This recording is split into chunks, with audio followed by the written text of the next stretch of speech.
Decoded.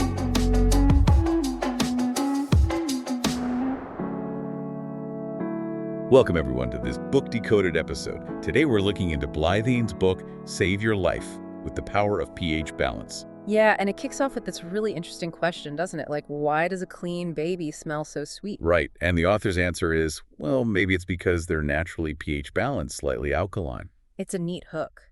And it leads into this pretty radical idea. What if all these different diseases we name aren't really separate things? But symptoms of one core problem. Exactly. The book argues that problem is basically too much acid waste building up inside us. And it's not just about what we eat, is it? The book seems to touch on a lot more. Oh, yeah. Water, the air we breathe, our emotions, stress, apparently even like EMFs from technology.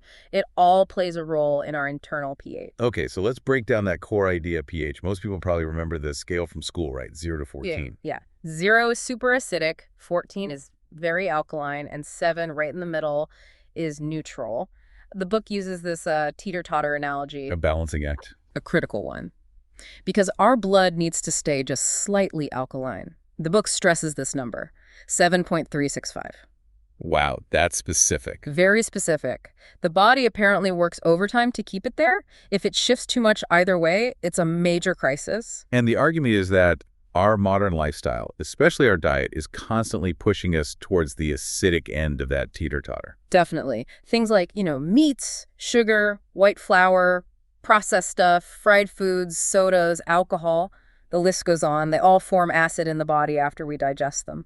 You mentioned sodas. The book had some pretty startling numbers there, didn't it? It did. Like, coffee is apparently around 1.5 pH, which is really acidic, and sodas can be 2 to 2.5. And what was that comparison with water? That a cola can be 10,000 times more acidic than neutral tap water. 10,000 times. That's hard to even wrap your head around. It really puts into perspective the kind of acid load we might be putting on our system regularly. So the book's recommendation is to flip that. Yeah, aim for something like an 80-20 balance. 80% alkaline-forming foods, mostly fruits and vegetables, and only 20% acid-forming foods. Okay, but here's something that always confused me. Lemons. They taste sour, acidic. How do they fit in? Yeah, that's a classic one the book clarifies. Lemons taste acidic, sure, but the minerals they contain mean they actually have an alkaline effect once your body metabolizes them. Huh.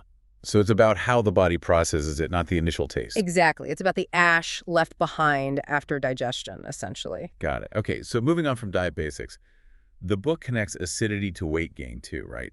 How does that work? Well, the theory presented is that your body is smart, in a way. It doesn't want all this excess acid-damaging vital organs. So it needs to put it somewhere safer. Right, and according to the book, it often stores this acid waste in fat cells, particularly, hips, back, thighs, places away from the core organs. So obesity, or even just stubborn weight, might be partly the body trying to protect itself from internal acidity. That's the argument. The book even mentions this simple pinch test on your back. Pinch test. Yeah, like if you find it hard to really grab a fold of skin easily, it might suggest, according to the author, that the fat cells there are sort of dense with stored acid waste, not just regular fat. Interesting. Okay, what about water? We mentioned it earlier. Its role seems crucial. Absolutely vital. Water transports nutrients, flushes out waste. It's key for detoxification. Dehydration puts a huge strain on the kidneys, making it harder for them to filter out acids. And the type of water matters too, according to the book. It does. The author discusses potential issues with, say, typical bottled water often being acidic, or tap water having chlorine in its byproducts. Things we might not think about. Right. And contrast that with the potential benefits of alkalized or ionized water, suggesting it can help neutralize acid and act as an antioxidant. There's even an anecdote about dairy cows giving more milk when given alkaline water. Okay, so diet, water. What else contributes to this acid load? Well, like we touched on, environmental factors, air pollution, EMFs.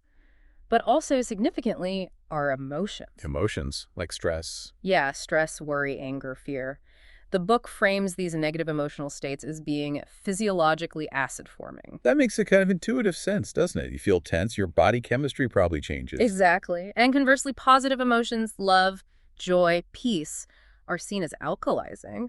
Same with things like, yoga, meditation, even just moderate exercise. It's about finding balance in lifestyle, too, not just on the plate. There's a story in the book about a friend whose gout, which is related to uric acid crystals, improved dramatically just by changing diet and reducing stress. Wow. Okay, so if someone starts making these changes, shifting towards alkaline, Mm-mm. does the body react immediately? Ah, good point.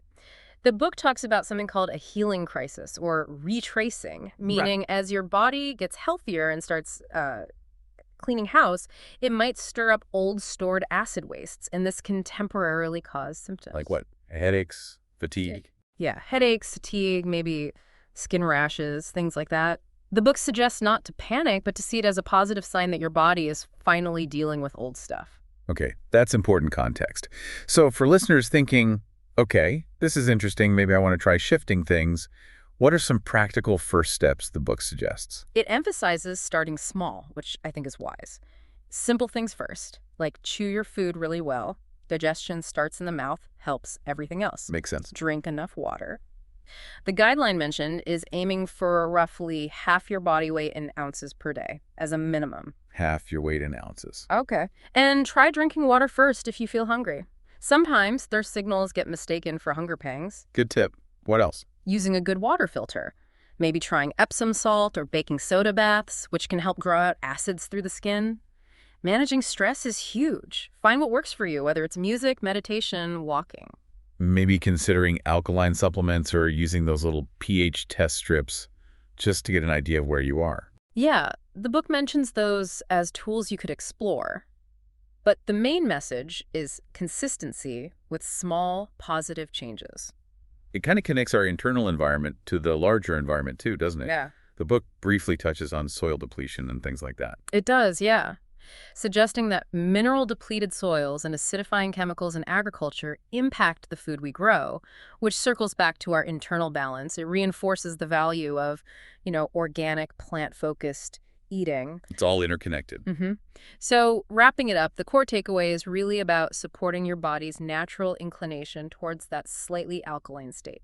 Through mindful choices, what you eat, drink, how you manage stress, your environment. Exactly. It's about working with your body's design. And that final analogy in the book is quite powerful, the one about the goldfish. Oh, yeah, the fish bowl. If the fish is sick, do you just keep giving the fish medicine? Or do you change the dirty water in the bowl? Right. And the book suggests that understanding pH and making these changes is essentially about cleaning up the water in your own internal fishbowl. A really different perspective on health.